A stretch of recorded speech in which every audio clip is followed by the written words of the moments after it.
عندما أغلقت بيوت الله على قلوب ما خرجت. هناك قلوب تعلقت ببيوت الله، وهناك خطى لا زالت ترفع أصحابها، وهناك عبرات وهي تسجد في بيوتها تسيل حتى تلتقي مع القلوب في بيوت الله.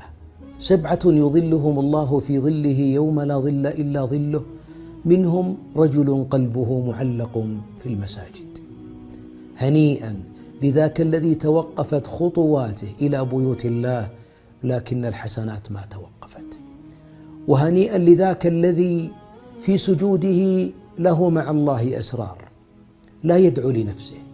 الأزمة أخرجت لنا عباد لا يحملون هم أنفسهم، إنما يحملون هم أمتهم، يدعون الله خالصين مبتهلين مخبتين منيبين منكسرين، واثقين في أن السميع القريب المجيب يجيب دعوة المضطر إذا دعاه.